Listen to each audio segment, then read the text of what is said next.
A mí no me apetece hacer de Cartagena una eterna ciudad doliente, una ciudad que se limita a quejarse y que señala agravios. A mí me gustaría recuperar la racionalidad de que hablaba Virginia. Y la racionalidad empezaría por eliminar las patologías sociales que se han instalado, no ya solo en Cartagena, sino en la región de Murcia y en toda España, y que sin embargo nos parecen naturales. Hace relativamente poco la Asamblea Regional, que es la máxima representante de la soberanía popular de toda la región de Murcia, aprobó una moción en el sentido de que Caetra se instalase en Cartagena. Podría haber aprobado en el sentido de que se instalase en San Pedro del Pinatar o en Jumilla, pero la Asamblea Regional, máxima representante de la soberanía popular, acuerda que se instale en Cartagena. La reacción curiosa es que la principal encargada de defender los intereses de nuestra ciudad, en este caso la alcaldesa, dimite de su función de defender el interés de nuestra ciudad y en lugar de pedir que se cumpla lo que la mayoría de los habitantes de esta región quiere, lo que pide es que se cumpla justamente lo contrario. No lo que quiere la mayoría de los habitantes de esta región, sino lo que quiere el presidente de su partido. Eso es una enfermedad social y una enfermedad grave. Porque si el alcalde de una ciudad o un diputado regional no sabe a quién se debe, a quién está representando y a quién debe servir, no está cumpliendo su función. Y aunque pueda ostentar el título de diputado regional o alcalde del lugar que sea, cuando no hace eso, ha dimitido no solo de su capacidad crítica y de su facultad de pensar, sino que ha dimitido de su función real, la función para la que estaba ahí. Defender a sus votantes, defender a los habitantes de la región o defender a los habitantes de la ciudad.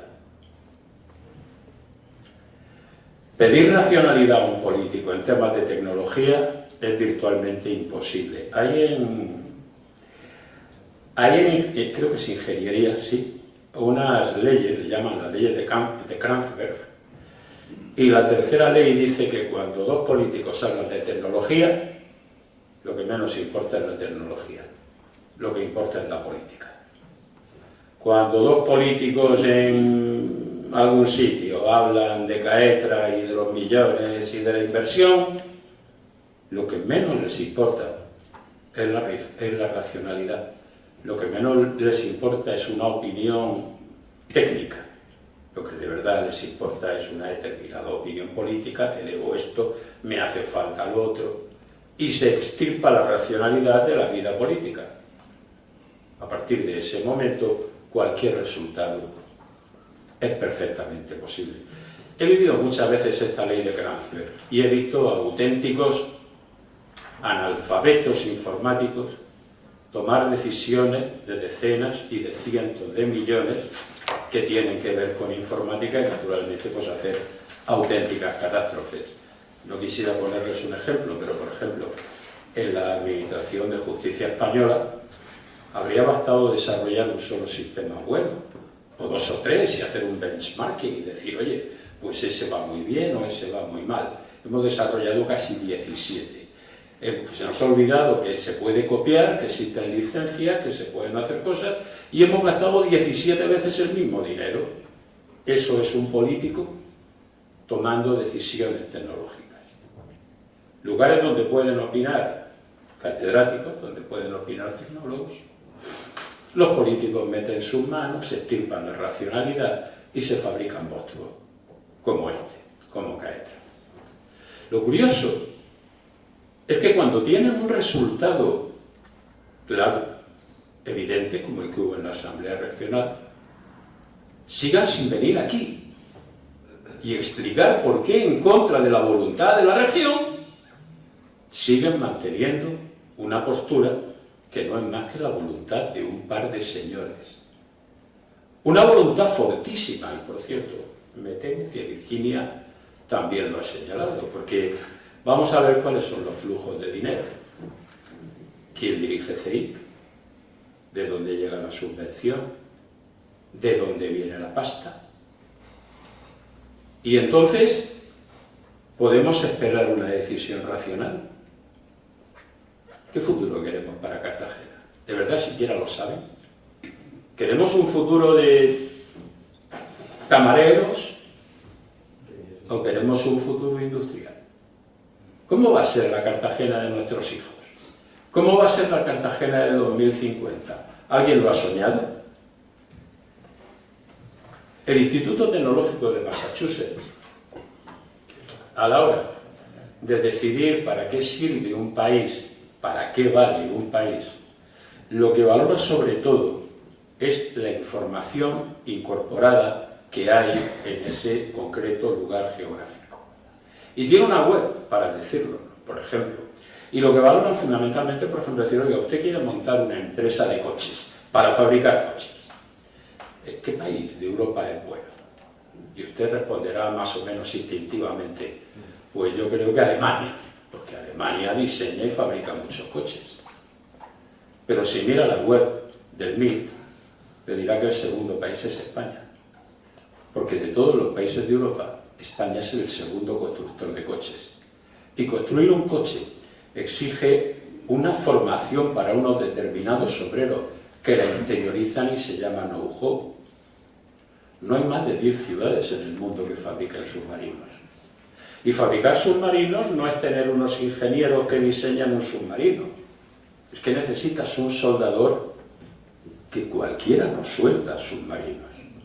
Y que al final tiene 3.000, 4.000, 5.000, 10.000 personas que han acumulado unos conocimientos y unas técnicas que te dicen que si tú quieres hacer un data center submarino, porque lo vas a meter bajo el agua, va a estar frío, debidamente refrigerado, solo lo vas a poder construir en Cartagena. Porque es el único sitio de España, y es uno de los 10 sitios del mundo, que reúnen ese know-how, esa información necesaria, como para poder llevar adelante esa tarea. El problema es que en el Paseo de Alfonso XIII no deben saber cómo funciona el MIT, y en San Esteban, pues parece que tampoco les importa mucho. Por un lado, me preocupa esto, la patología social que hace que prácticamente la totalidad de nuestros cargos políticos, con honrosas excepciones, obviamente, como las hay en todas partes, hayan dimitido de su función. La segunda es que ninguno de nosotros sepamos qué Cartagena sueñan nuestros gobernantes.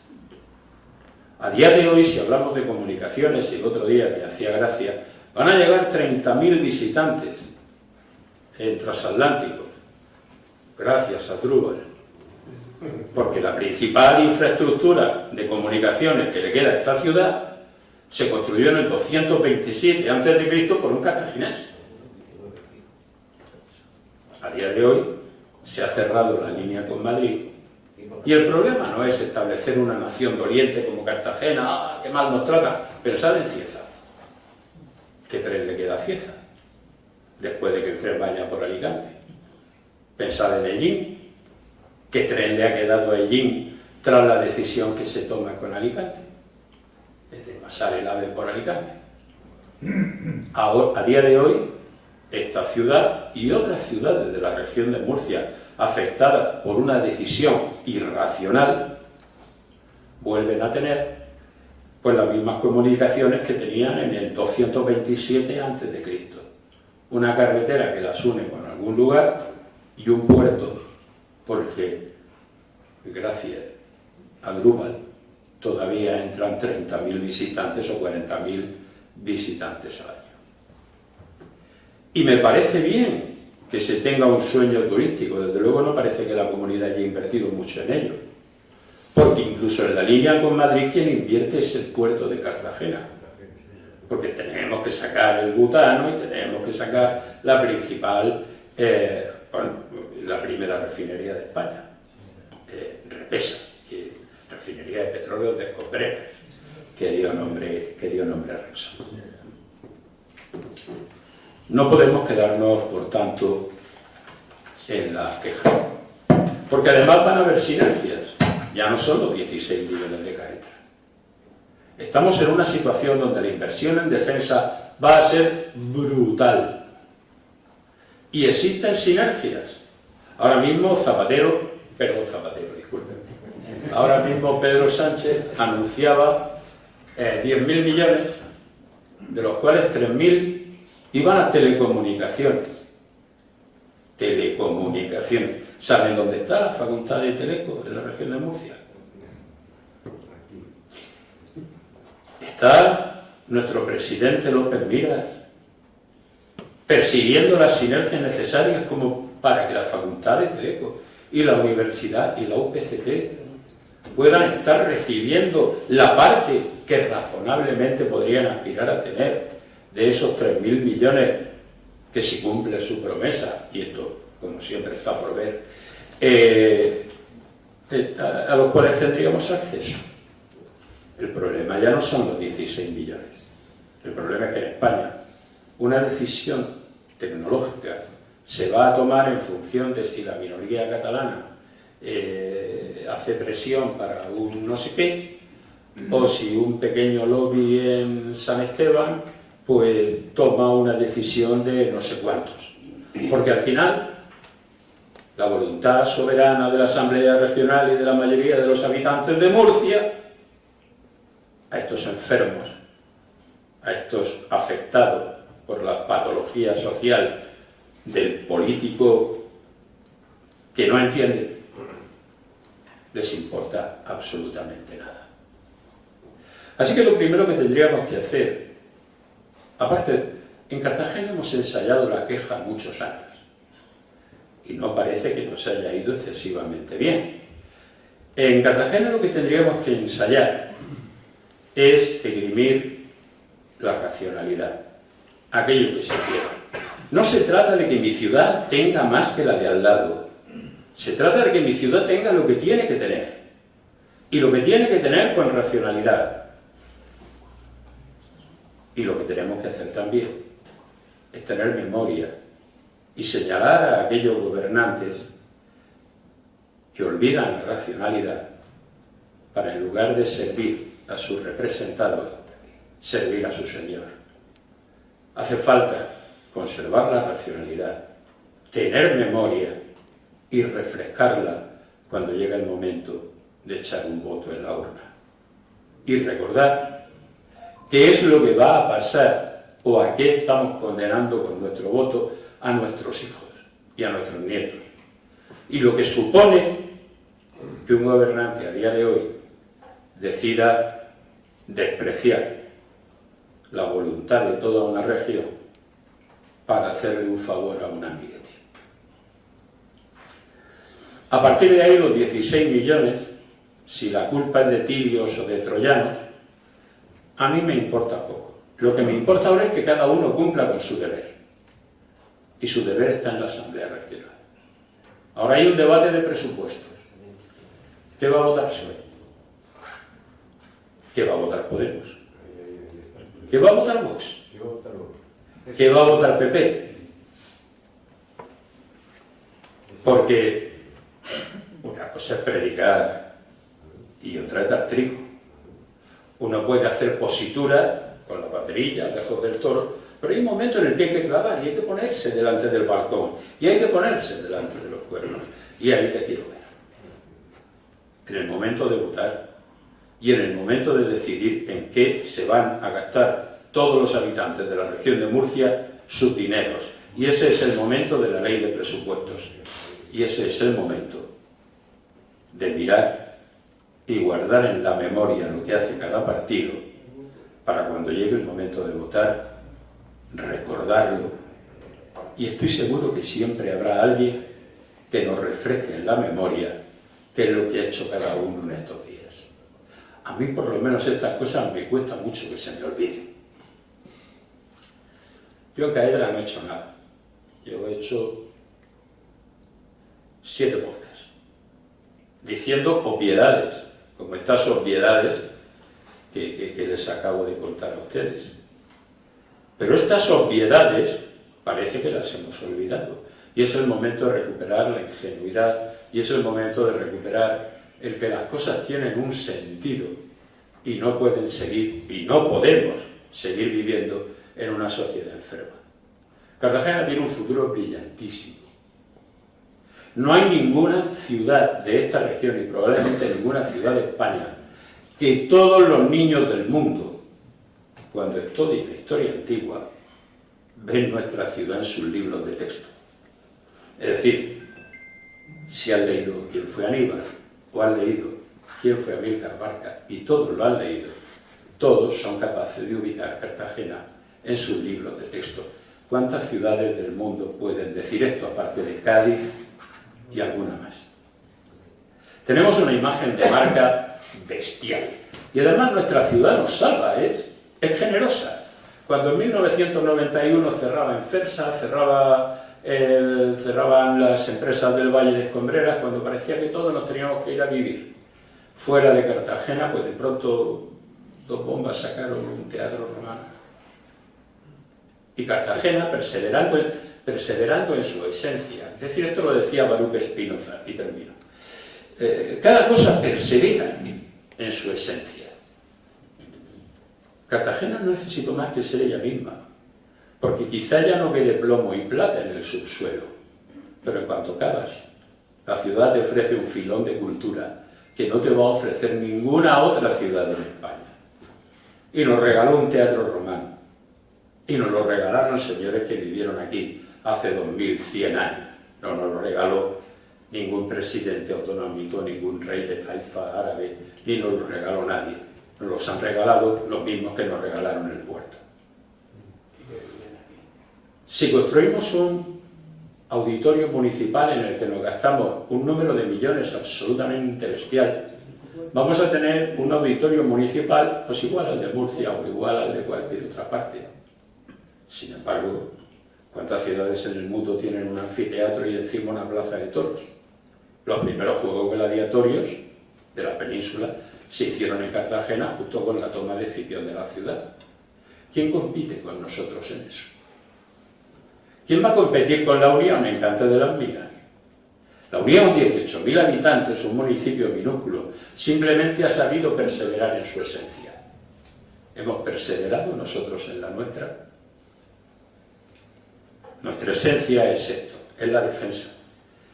Cartagena ha perdido toda la guerra, pero hemos participado en todas. Desde la Segunda Guerra Púnica a la última guerra civil, las hemos perdido todas, pero las hemos peleado todas. Y no solo las hemos peleado todas, sino que además han marcado el carácter de nuestra ciudad.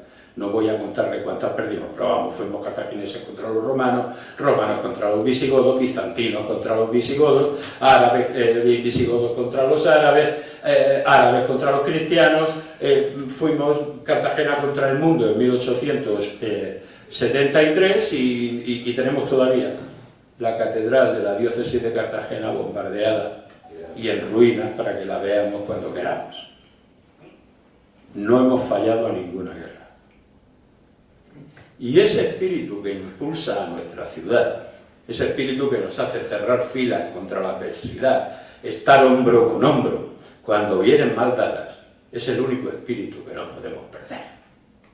Ese espíritu, yo a veces le llamo espíritu granadero, ese espíritu que hace que andemos todos al mismo tiempo y que si tú le dices a un cartagenero que haga una romería, le sale un desfile.